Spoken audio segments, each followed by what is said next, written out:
Christina, who's going to be my otomo for the day. We're going to be doing a very short synopsis of a class that we held several weeks ago called an Altercations class. It sounds very fancy, but what it really is an idea of some mental and physical things that you can do should you find yourself in a confrontation and you have no choice but to actually do something. We wanted to do this video right about now because some of the things that I'm going to talk about and show are some of the things that come from Sensei Tiffany's women's self-defense class. And they're some of the reasons why she's so renowned all across the country. So again, this is intended really to be if you have no choice but to get in an altercation. It's not a be-all and end-all, any kind of a thing like that. So if you find something that you like, of course, please practice it, change it, do what you need to do, other stuff, get rid of it. But within this are some common sense things that can be possibly used across multiple situations. What we're going to go over are some of the mental and physical aspects should you get into a confrontation. So one of the things that I asked at the beginning of class was I asked, has anybody within the class ever gotten in an actual fight? And I'm not talking about kumite in the dojo, I'm not talking about, at a tournament, I'm talking about you're in a parking lot somewhere, somebody assaults you, you get hit at a bar, whatever it might be. And the reason I ask that, and it's somewhat of an unfortunate reason, is that a lot of people in the martial arts world have not been in a real confrontation, and so what they assume is that it's going to follow a pattern. And so, well, if this happens, then I'm going to do this, then I'm going to do this, and I'm going to do this. Unfortunately, that is not the case. A real altercation is very vicious, it's unpredictable, you don't know if the person has a weapon, you don't know if they have somebody else that's going to jump in on their behalf, you don't know if they're well trained in something, and you could really be in a fight for your life.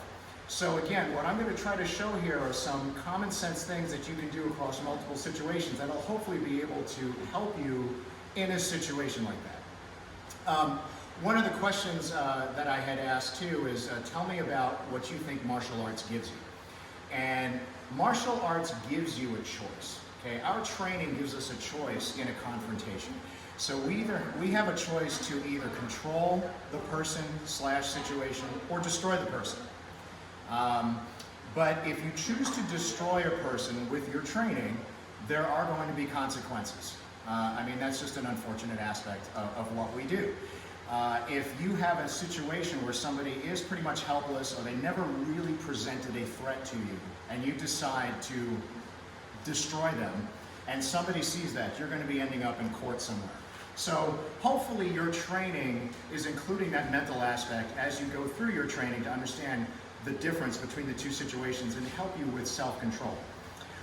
One of the first things that I talked about with Christina and some of the other folks there is that if you get into a confrontation, you need to look the person in the eye. In a lot of those situations, it's a bullying situation or they're looking for an easy target. You don't ever want to be looking down, you don't ever want to look sheepish, anything like that. What you want to do is you want to be able to look the person in the eye and make sure that they understand that you have seen them. That's something that's really important that Sensei Tiffany talks about in her women's self-defense class. But again, it works across all areas. You need to be looking that person in the eye. You also need to verbalize, if you can, even if it's the most scary situation you've ever been in, you need to verbalize that that person is going to pay a price for laying a hand on you. Absolutely, it doesn't matter the situation, they're going to be paying a price for coming after you in some sort of a manner. By doing that, what you're doing is at least somewhat leveling the playing field, because if you're completely intimidated by this person, they're going to understand it and they're going to attack you and it's going to be a really rough situation. At least with this, it might cause some hesitation. If you're in a situation where there's multiple people, unfortunately, what you're going to have to do if it does come to a physical confrontation is you're going to have to send a message. You're going to have to send a message by being so vicious to one of the people there that it causes some sort of a hesitancy to everybody else so that they don't jump in. It's just an unfortunate aspect. And again, these are things that if you've never been in a real fight, you may not have had this kind of experience. So it's something maybe you can pay attention to. So let's get into some of the physical aspects. And again, this is just a short synopsis of the class that we had done. Let's get into a couple of physical aspects and trainings that we did. Now, apologies, of course. I'm going to be putting my mask on, taking it on and off. Hopefully that's not overly distracting. It's a sign of the times, but of course we want to be careful. So one of the things that I learned a long time ago was about distance. It's something called mai in Japanese. And what I had learned in Aikido many years ago is that if Christina puts her hand out and touches the tip of our fingers, anything within this distance is considered an attack, okay? So from here, she has a lot of options of what to do, okay? She can move backwards, she can move different directions, whatever, but anything within that distance should be considered an attack. One of the great instructors that I had the privilege of training under a couple of times years ago, an Aikido Shihan named Hiroshi Ikeda Sensei up in Colorado, he had said something that really resonated with me, and I think it's so helpful in a situation like this, is that your mindset should always be moving forward.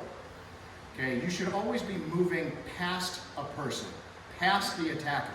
So I'm going to demonstrate on Christina what I mean.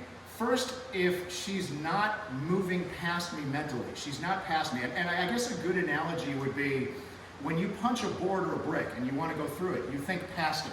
You don't think at it, you think past it. Your mindset is way past it. Same idea here. But I'm going to demonstrate first kind of what it feels like if she's not doing that. Okay? So, put this way. I'm coming at her, okay? I'm coming at her. I'm going to try to grab her. She's going to basically not be past me at all. So I'm coming in, okay? Now we've got a confrontation. Now we've got a fight, okay? Now we've got something strength on strength. It doesn't matter. What I want to do now is I want her to have the idea of getting past me. No matter what, mentally she is beyond me. And the purpose of that is not to give herself space to fight. It's to get the heck out of there. Okay, to be safe and get the heck out of there and avoid the confrontation in the first place. So I'm going to come after her again. This time she's going to have that idea of getting past me no matter what. Okay?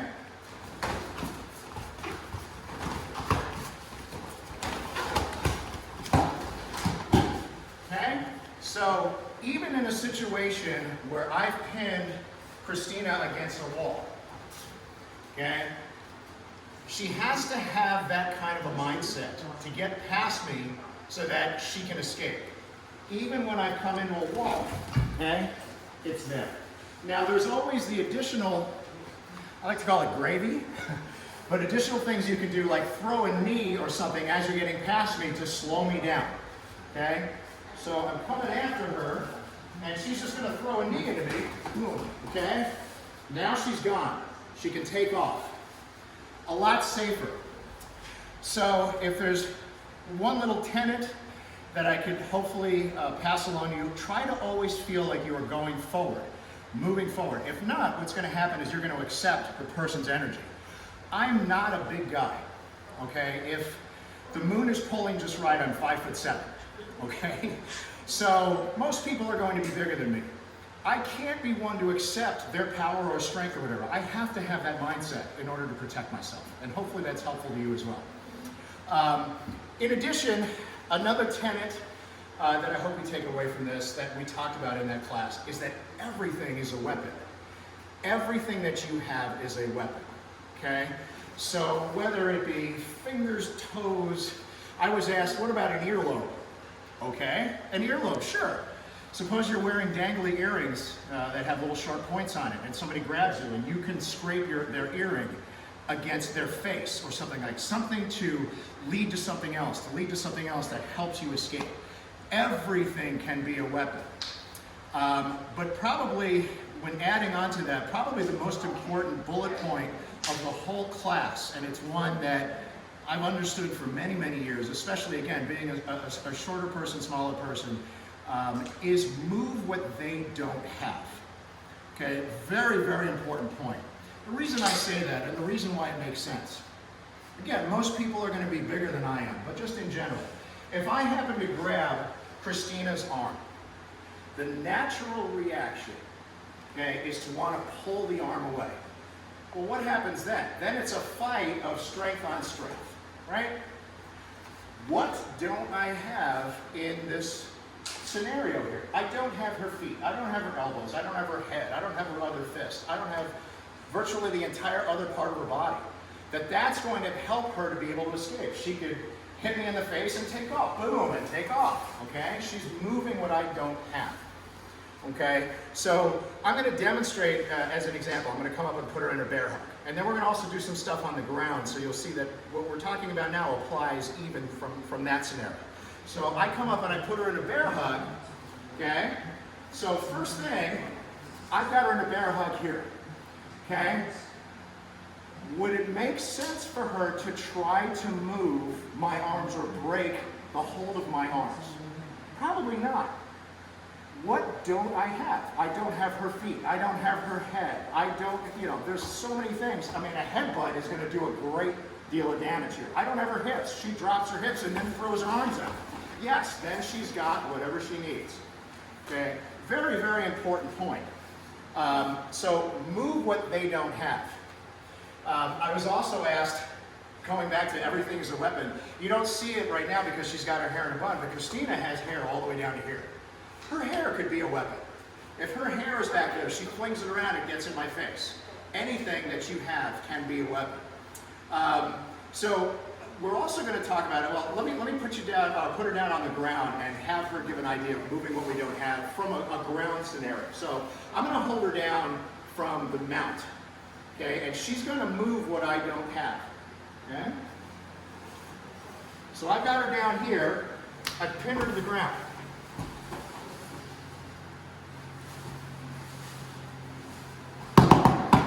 Okay, very good. So lie back down. What she was moving that I don't have were her elbows and her hips. Okay, elbows and hips and feet. There's only so much I can do. Now you see what she's been able to grab. This is the next point that I was going to bring up. I don't care how big the person is. Fingers will make a very big person move. So one of the weapons that you have, or defense things that you can do, is try to get a hold of a finger. Break a finger. That will at the very least distract the attacker and keep them from continuing. So again, we're in a situation where she's on the ground. She's going to try to work her way to move her hands to be able to grab a finger, break a finger, and then that's going to stop my attack, hopefully.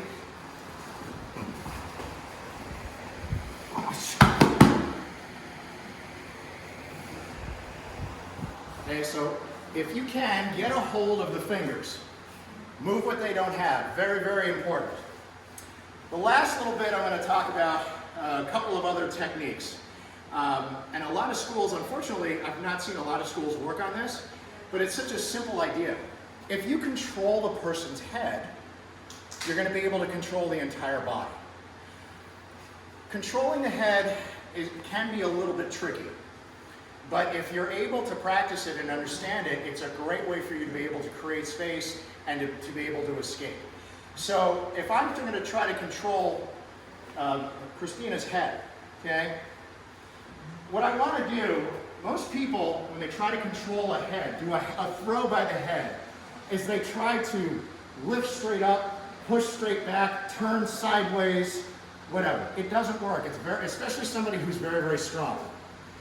To do a proper throw and control the head, go up at an angle and use the same amount of strength going up with one hand as you do with the other hand coming down, almost like a steering wheel. So I'm going to turn her head and she's going to drop right from here. I'm pushing up and pulling down.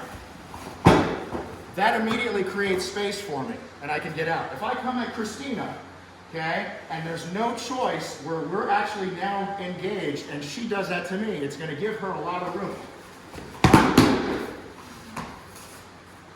Okay, very, very strong technique. Again, if you get a chance to practice it, going up at an angle, going down at the other angle, turning the head, okay? Only practice that also too if you know your ukemi, your falls very well. Don't do it too hard. That can be quite dangerous. Last one we're going to do from the physical aspect is if I happen to have Christina on the ground and she's able to get me in her guard. Okay, so I've thrown Christina to the ground. Okay, so I've thrown her to the ground, and I'm coming up to get on top of her to do something, and she's able to get her legs around me in the guard position. Okay, so from here, again, I'm trying to reach her. If I can get close, if I get close enough, she's going to reach behind my head. She's going to pull my head straight down toward my belt. And then from there, she's going to start elbowing my head. Boom, boom, boom, boom, boom, boom, boom, boom. Then she's going to shrimp away from me, get away from me and create space and run. Okay? So what she did, she took a hold. We actually have a kata in our style called Nihonchi. The beginning of Nihonchi is this movement. She actually went behind my head, pushed my head down, started hitting me. Do it till I'm either incapacitated or I'm totally stunned, whatever it might be. Then she was able to shrimp and create space and get out of there. Space is your friend. So I know I've covered a lot of different things. Again, this is just a synopsis of the altercation class that we went through. I guess if there's several takeaways, a few bullet point takeaways that, again, hopefully are useful to you. The first being, get out of there. Escape if you can. Don't get in a fight, because you don't know, again, if they're trained, if they've got a weapon, if they've got somebody else working with them. You have no idea about the situation. Just get out of there. The second one is verbalize consequences. Let the person know, if you put your hands on me, there's going to be a consequence, no matter what, as you're looking them in the eye. Make sure that they understand that. Don't be a victim. Okay? Don't allow yourself to be a victim. The third thing is that everything is a weapon. Your entire body can be a weapon.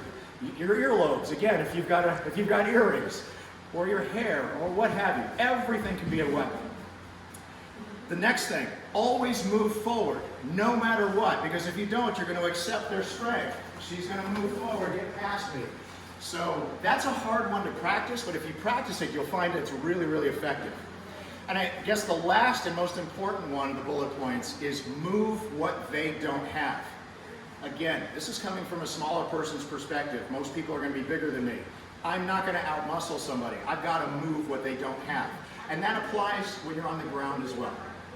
So hopefully this can be helpful for you. Again, if you take one little thing and change it or whatever and it's helpful to you, that's great.